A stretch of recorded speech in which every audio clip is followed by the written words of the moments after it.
Hi, 3rd through 5th grade. Welcome to art. You are going to need today a piece of thin paper like your printer paper. If I didn't have a clean piece of printer paper, but I have the back of some recycling paper, so I will use that today. You'll need something to draw with. I'm going to draw with Sharpie, but you may want to draw with pencil. And you can draw this later. You can see the whole thing and then come back to it and draw it. You're going to need something to color with.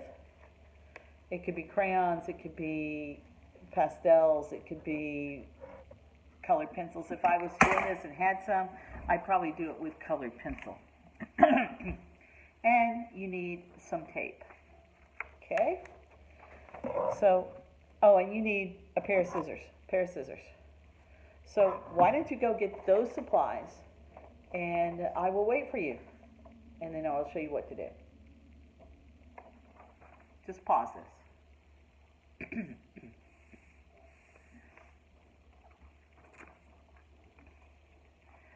Well, welcome back. As you can see, I have Samantha. And some of you may have seen Samantha before, but you might not have seen her. But this is Samantha. She is a large snake. And I have Sammy too, and you might have remembered Sammy maybe from kindergarten. I just found him again. So Sammy is very flexible, and there is Sammy. He loves to do art.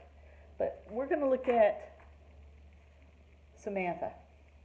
Samantha has a small little tapered tail, and she's not straight, she's tapered. So it goes from small to larger, as you can see that, until you get to the head. And the head is the largest on Samantha. And she loves color.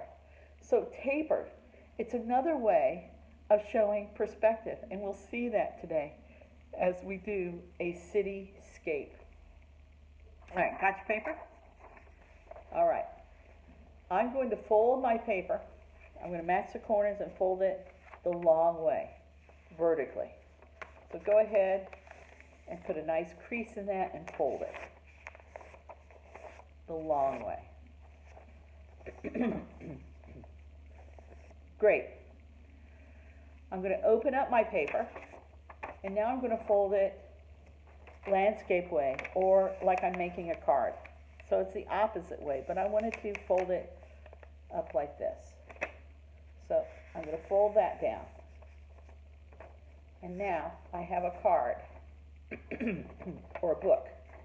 And you want to hold it like you're holding the book. Okay? Now I'm going to take what I'm drawing with. I'm going to open that up. If you're drawing with a pencil, you don't have to open it. I take my 3 fingers above the other fold, above the horizon line. And I put those 3 fingers right there above it. And I put a little dot at the side. There's my little dot. I'm going to take it now, and I'm going to draw a diagonal line. It doesn't need to touch the corner, just a diagonal line, just like that. Okay? I'm going to hold my paper again at the fold where I'm opening the book. That's a very important part. Now take it from that dot, and I'm going to cut that line. And you're not going to need that triangle part anymore. This part we cut off. So you're going to have a piece of paper that looks like this. It looks like an M if you've done it right. Okay? You've got that fold. I'm just going to go ahead and fold it again. That long fold in the middle, the horizon line, now that we have it long way, the fold. Okay? There's my fold. I'm going to take that and I'm going to draw a line right across the horizon line, which is that middle fold. So I'm going to draw it, draw.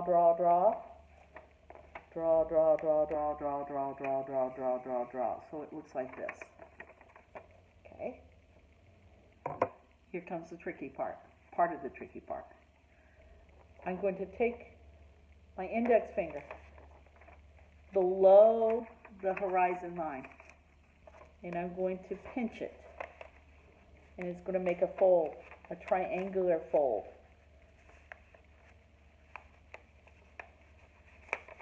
And fold it down. Just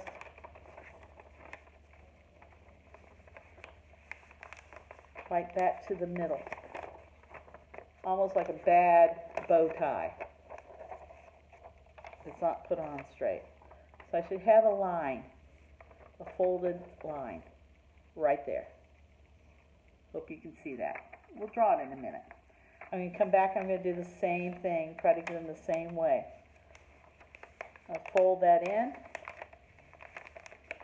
and fold it down. That is the trickiest part of this product, of this perspective drawing. It's a one-point perspective that meets in the middle. I will show you. I'm going to trace that line up to the middle, and trace this line up to the middle, just like that. There it is. See it? Because later on we will tape that down. But right now, it's going to be empty space, called no man's land. If you play tennis, you know what no man's land is. So I'm going to put it right up here, and we will get started.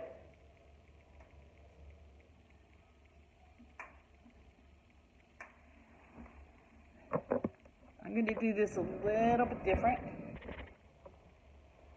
I'm going to, like I said, Samantha, the snake, was tapered. And right up here at the horizon line is going to be, this is going to be our street, our road. And in the middle of the road are our road markings. So I'm going to start with a small rectangle. And I'm going to increase the size as I get closer to the front. And this is what I mean by tapered. Closer to the front. Closer to the front. And big one here. Okay? Hope you can see that. I'm going to move you closer so you can see. Okay.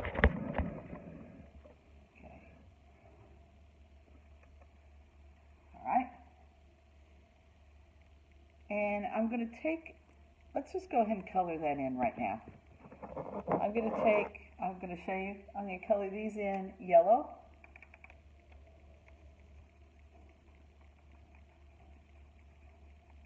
You don't need to do this right away. And then I'm going to take my black crayon and I'm going to head to the corner from the horizon line. I'm not going to color in this triangle. So it looks like it has some action to it. So I'm going to color, color, color, color, color, color, color. Head to the corner. So it looks like it has movement.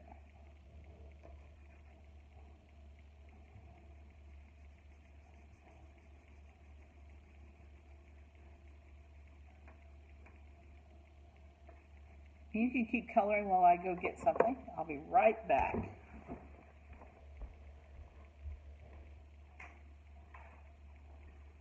Okay. All right, I'm back.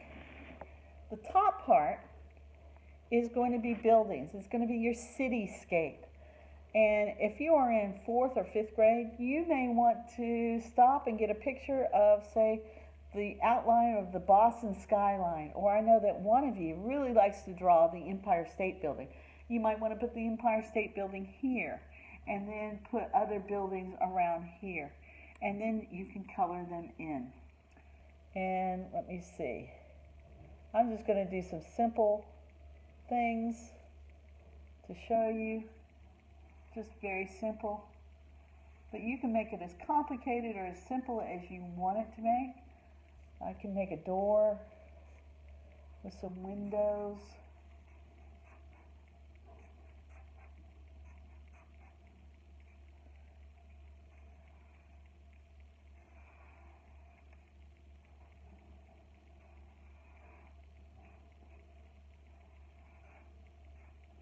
I could do that on all buildings. I could decorate them. I can make stripes.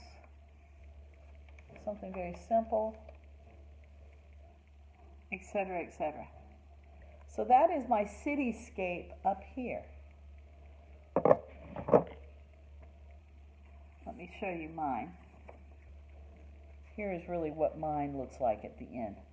And like I said, you head to the corner so it will show action, so it will show movement, and keep those strokes in there.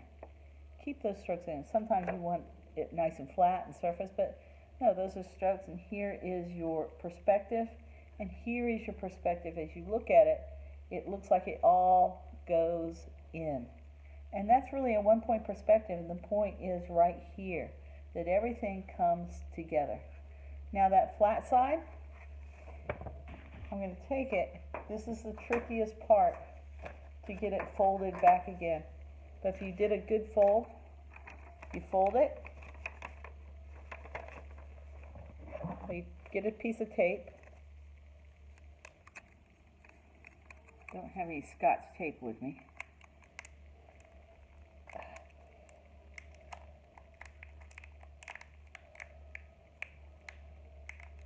Of course. Get a piece of tape.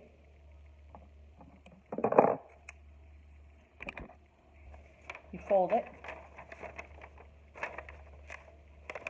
like so, and you can tape it right in the back as it's folded, right in the back. I can show you mine. There's a piece of tape, and there's a piece of tape. And if it doesn't stay folded, but I think with this thin piece of paper, it will stay folded, I put a little piece of tape underneath there. And so there is your one-point perspective, probably the easiest one-point perspective lesson that you will ever have. So go and have fun and try it. And try doing different buildings. For those of you that really, really love to draw, this could be a really, really cool project. Well, I will see you next week for art, and I think we're going to do negative and positive space like I said last week, but I decided to finish up on perspective this week. So next week, negative and positive space. I'll see you next week. Bye, everybody.